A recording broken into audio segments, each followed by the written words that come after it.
Hello friends, this is Professor Himanshu Deshmukh. Today we will see the basics of rotational motion. So up till now we have covered linear motion, curvilinear motion, also projectile motion. So today we will see what is exactly rotational motion. Okay. So to study rotational motion, we'll learn what is rotational motion by comparing that motion by linear motion. Okay, so we have already studied linear motion. By comparing linear motion, we'll study what is rotational motion. Okay, so now see friends, first we'll see the example. Okay, so the example for linear motion is simply a car moving on a straight road. A car moving on a straight road. Okay, a car which is moving on a straight road with a certain velocity, it covers a certain distance. Okay, so that is the basic example of a linear motion. This we have already covered in our previous lectures. Now what is rotational motion? Now as the name itself suggests that rotational motion, it is rotating. Okay, and the example for rotational motion can be simply a wheel rotating about its own axis. So suppose there is a wheel which is rotating around its own axis. Okay, a rotating wheel is an example of a rotational motion. We can say that that particular wheel is rotating about its own axis. So the motion of that wheel is rotational motion. So these are the basic examples of linear motion and rotational motion. So I hope you have understood what is linear motion and rotational motion by considering the example first. Okay. Now we'll go into detail about the various formulas which are used in both the motions. Okay. So we know that when this car is moving on a straight road, it is covering a certain distance. Okay. So there is displacement involved. Okay. And in linear motion, we know the displacement is represented by S. Okay, so the distance traveled, okay, the distance traveled by the car is nothing but the displacement, and it is represented by S. Okay, and in rotational motion, the displacement is represented by theta, and that displacement is an angular displacement. Okay, see here the car is moving on a straight path. Okay, so the distance covered will be linear distance that may be expressed in meters. Okay, but in this case, now what is rotational motion? The rotational motion is the motion of the wheel about its own axis. So about its own axis, the wheel will rotate at same position by a certain angle. Okay, so displacement in this case will be in terms of angles. Okay, this particular wheel is rotating in, say, suppose anti-clockwise direction. Okay, suppose in this direction. So the displacement of this wheel will not be linear. It is not moving from this place to this place. Okay, at the same place it is rotating, or it is displacing. The displacement of the wheel is in terms of angle. Okay, and that angle is angular displacement. Okay, the displacement is known as angular displacement. Okay, so the distance traveled in terms of linear motion is known as displacement, and it is represented by S. However, distance traveled in rotational motion is represented by theta, and it is known as angular displacement. So in this case there is angular displacement, and in this case there is a linear displacement. Okay. Now since in this case there is a linear displacement, so the velocity will be linear velocity. Okay. And in velocity we have studied two types of velocity, u and v. U was the initial velocity and v was the final velocity. So since there is a linear displacement, so there is linear initial velocity and linear final velocity. Okay, why? Because the displacement is linear. But in this case the displacement is angular.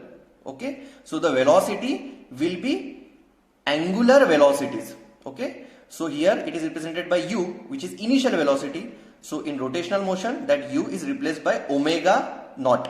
Okay, or you can write omega 0. It is angular initial velocity. Okay, it is velocity, but it is angular and it is initial. Okay, so in linear motion there is initial and final velocities. In rotational motion there is omega naught, which is initial angular velocity, and there is omega, which is final angular velocity. Okay, so in linear motion it is u and v. In rotational motion it is omega naught and omega. Okay, just the notations are different. Okay, and in this case it is linear, and in this case everything is angular. Okay, so we have studied example, we have seen there is displacement and there is angular displacement. We have also seen there is velocity, there is linear velocity and there is angular velocity, initial and final, u and v, and in this case omega naught and omega. Okay. So now again there is acceleration term. So in linear motion there is linear acceleration which is represented by simply a. This is acceleration which is linear acceleration. But in rotational motion, since we are getting angular velocity, there will be angular acceleration and it is represented by alpha. Okay. Now moving forward, now we have studied different laws of motion, the formulas. Okay. So first is v is equal to u plus at, s is equal to ut plus half at square, v square is equal to u square plus twice as. We have learned all these formulas and we have even solved numericals on these formulas. Okay. Now in rotational motion, all these nomenclatures are replaced by these terms. Okay. So instead of u we are putting omega naught, instead of v we are putting omega, instead of a we are putting alpha, and instead of s we are using theta. Okay. So first we look at first equation. It is v is equal to u plus at. Now what is v? V is nothing but omega in rotational motion. So omega is equal to u is omega naught. Okay. U is omega naught plus acceleration is alpha. So plus alpha, and t will be as it is. Why? Because t is nothing but time. So in linear motion also the time will be t, and in rotational motion also there will be time t. Okay. There is no such thing like angular time. Okay. Time is time itself. Okay. Now similarly we have replaced all these terms and we have mentioned this formula. Again we have replaced all these terms in this equation and we have come up with this third equation. So in linear motion there are these three formulas. In rotational motion there are these three formulas. Okay. No need to learn these formulas. If you have learned all these formulas, okay, just you have to replace each term. Okay, just remember these things. Okay, how u is replaced by omega naught, v is replaced by omega, a is replaced by alpha, and s by theta. Okay, so while solving numericals you will have to use these formulas, not these formulas. Okay, for solving numericals on rotational motion, okay, you have to use these formulas. Okay. Now differential formula for velocity. Okay, we know what is velocity. Velocity is nothing but rate of change of displacement with respect to time in case of linear motion. But in rotational motion, okay, in this case that is velocity, in this case it is angular velocity. So this angular velocity will be change in angular displacement with respect to time. Here change in displacement with respect to time, change in angular displacement with respect to time. Now differential formula for acceleration. Okay. Now acceleration is what? Change in velocity with respect to time. But in this case it will be change in angular velocity with respect to time. So alpha is equal to change in angular velocity with respect to time. Okay. Now last part is units. Okay.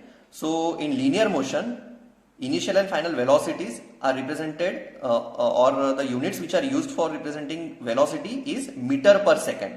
Okay, but in this case the velocity is angular. Okay, this wheel it is rotating by a certain angular velocity. Okay, by a certain angle. So the unit will be radian per second or revolutions per minute. Okay, this wheel, since it is rotating, so we can calculate the velocity by calculating what will be the revolutions per minute. So suppose I say this wheel is rotating by 100 revolutions per minute. That means in 1 minute this wheel is rotating 100 times. So that is nothing but the velocity, revolutions per minute. Or we can say it is radian per second. So by suppose I am saying that this the velocity of this wheel is say 100 radian per second. That means that this wheel is turning 100 radians, that is angle 100 radian per second.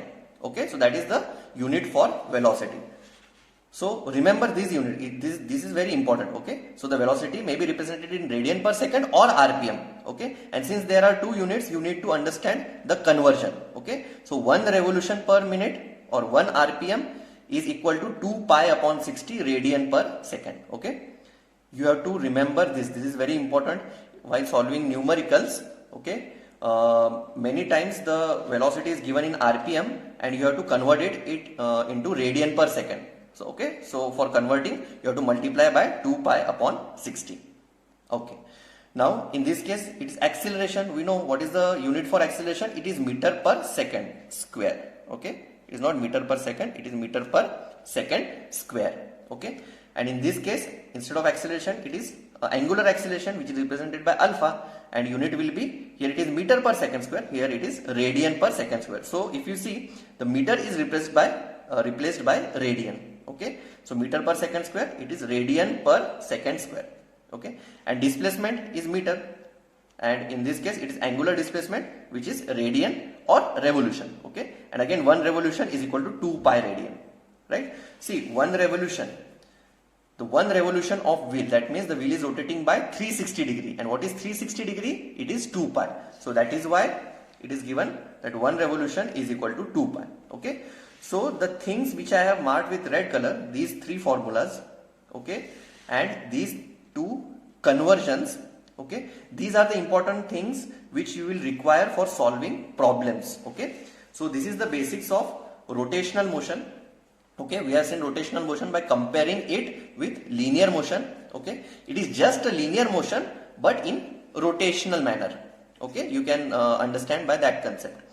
Now the only difference is we have replaced all these terminologies by these terminologies. Okay, rest of the formula all are same. Okay, and these are two important conversion. So I hope you have understood the basics of rotational motion. In upcoming videos, we will try to solve numericals on rotational motion, in which case you will understand this concept more clearly. Thank you.